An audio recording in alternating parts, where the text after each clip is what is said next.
नमस्कार। आज हम भारत की जनगणना का वो सच जानेंगे जो शायद आपने पहले कभी नहीं सुना होगा। 1872 से लेकर आज तक क्या क्या बदला, और सबसे बड़ा सवाल 2021 की जनगणना आज तक क्यों नहीं हो पाई। अगर आप परीक्षाओं की तैयारी कर रहे हैं तो ये विश्लेषण आपके लिए एक गेम चेंजर साबित होने वाला है।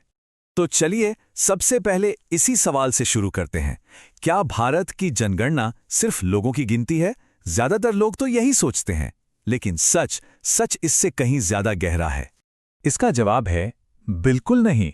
जनगणना सिर्फ गिनती नहीं, बल्कि ये देश की प्लानिंग, आपके भविष्य और सरकारी योजनाओं का पूरा खजाना है। चलिए इसे और गहराई से समझते हैं। तो फिर आखिर जनगणना है क्या?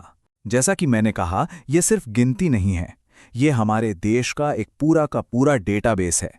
देखिए, जनगणना एक ऐसी डिटेल्ड प्रोसेस है जिसमें देश की पूरी आबादी की गिनती तो होती है, लेकिन उसके साथ साथ उनसे जुड़ी ढेर सारी सामाजिक और आर्थिक जानकारी भी इकट्ठा की जाती है। आसान भाषा में कहें तो ये देश के हर नागरिक का एक बहुत ही डिटेल्ड डेटा रिकॉर्ड है। मतलब ये सिर्फ गिनती नहीं है। उम्र क्या है, पढ़ाई लिखाई का स्तर क्या है, रोजगार की स्थिति क्या है, घर में कौन सी भाषा बोली जाती है, धर्म क्या है और कहाँ रहते हैं, ऐसी हर छोटी बड़ी जानकारी जुटाई जाती है। और जानते हैं, यही डेटा आगे चलकर देश की नीतियां तय करता है। अच्छा, अब जरा समय में पीछे चलते हैं और भारत में जनगणना के इतिहास को समझते हैं, ब्रिटिश राज से लेकर आजाद भारत तक। यहाँ एक बहुत ही दिलचस्प और जरूरी बात है। भारत में पहली जनगणना 1872 में हुई, लेकिन असली खेल शुरू हुआ 1881 से।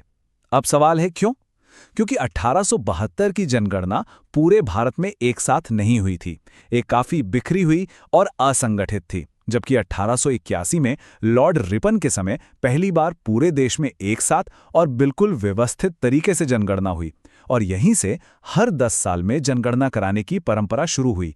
इसीलिए 1881 को ही भारत की पहली ऑफिशियल जनगणना माना जाता है।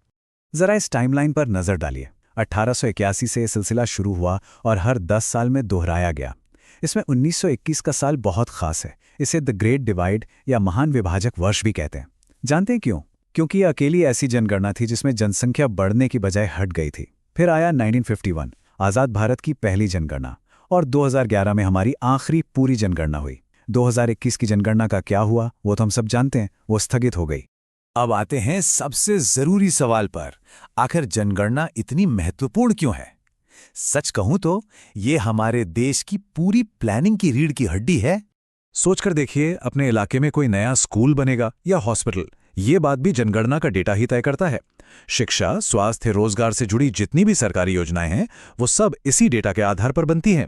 किस इलाके को कितने संसाधनों की जरूरत है, शहरों और गांवों का विकास कैसे होगा, और यहां तक कि चुनावी सीटों का बंटवारा भी सब कुछ जनगणना के आंकड़ों पर ही निर्भर करता है। ये एक लाइन ही सब कुछ कह देती है। जनगणना सिर्फ आंकड़े नहीं, बल्कि ये देश का वो बैकबोन डेटा सिस्टम है जिसके बिना देश की प्लानिंग और विकास के बारे में सोचना लगभग नामुमकिन है। तब सवाल ये उठता है कि इतना बड़ा और जरूरी काम करता कौन है और कैसे? चलिए जनगणना की पूरी मशीनरी को समझते हैं। अब एक ऐसा सवाल जो परीक्षाओं में बार बार पूछा जाता है, भारत में जनगणना कौन सी संस्था कराती है? अगर इसको लेकर जरा सा भी कंफ्यूजन है तो आज उसे हमेशा के लिए दूर कर लीजिए। जवाब बिल्कुल साफ है। ये जिम्मेदारी भारत के रजिस्ट्रार जनरल और जनगणना आयुक्त की है। यह ऑफिस गृह मंत्रालय यानी मिनिस्ट्री ऑफ होम अफेयर्स के अंडर काम करता है, और ये पूरी प्रक्रिया सेंसस एक्ट 1948 के तहत होती है। ये तीनों पॉइंट्स, संस्था, मंत्रालय और कानून, परीक्षा के लिए बहुत ही ज्यादा जरूरी हैं। तो ये पूरी प्रक्रिया होती कैसे है? असल में इसके 2 चरण होते हैं। पहले चरण को कहते हैं हाउस लिस्टिंग, जिसमें घरों की जानकारी इकट्ठा की जाती है, जैसे घर पक्का है या कच्चा, पीने का पानी कहाँ से आता है वगैरह। और दूसरे चरण, जिसे जनसंख्या गणना कहते हैं, उसमें घर के हर एक सदस्य की डिटेल्ड जानकारी ली जाती है। इस तरह पूरे देश का डेटा तैयार होता है। चलिए अब बात करते हैं आज की यानी वर्तमान स्थिति की, और उस जनगणना की जो अब तक नहीं हुई, 2021 की जनगणना। और यही आज का सबसे बड़ा सवाल है।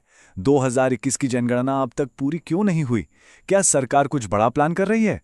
देखिए, इसका जो मुख्य और आधिकारिक कारण था वो था कोविड-19 महामारी। इस विशाल प्रक्रिया को महामारी के दौरान कराना संभव नहीं था, इसलिए इसे स्थगित करना पड़ा और तब से ये रुकी हुई है। लेकिन अब एक बहुत बड़ा बदलाव होने जा रहा है। सरकार भारत की पहली डिजिटल जनगणना की तैयारी कर रही है। इसमें कागज कलम की जगह मोबाइल ऐप और ऑनलाइन तरीकों से डेटा इकट्ठा किया जाएगा। यह एक बहुत बड़ा, एक क्रांतिकारी कदम हो सकता है, जिससे न सिर्फ प्रक्रिया तेज होगी बल्कि डेटा और भी सटीक मिलेगा। चलिए, अब खत्म करने से पहले परीक्षा के लिए फटाफट सारे मुख्य बिंदुओं को एक बार दोहरा लेते हैं ताकि सब कुछ एकदम पक्का हो जाए। तो हमने क्या समझा? पहला, जनगणना सिर्फ गिनती नहीं, एक राष्ट्रीय डेटाबेस है। दूसरा, पहली व्यवस्थित जनगणना 1881 में हुई थी। तीसरा, ये देश की योजना और विकास के लिए बहुत जरूरी है। चौथा, इसे गृह मंत्रालय के तहत रजिस्ट्रार जनरल कराते हैं। और पांचवा, 2021 की जनगणना में देरी हुई है और अगली जनगणना डिजिटल होगी। बस अगर ये पॉइंट्स याद हैं तो जनगणना से कोई भी सवाल गलत नहीं होगा। और अंत में एक विचार, जैसे ही भारत अपनी पहली डिजिटल जनगणना की तैयारी कर रहा है, सोचिए कि ये तकनीकी छलांग 1 अरब से ज्यादा लोगों के लिए डेटा इकट्ठा करने और शासन के पूरे ताने बाने को किस तरह बदल सकती है। इस पर सोचिएगा जरूर।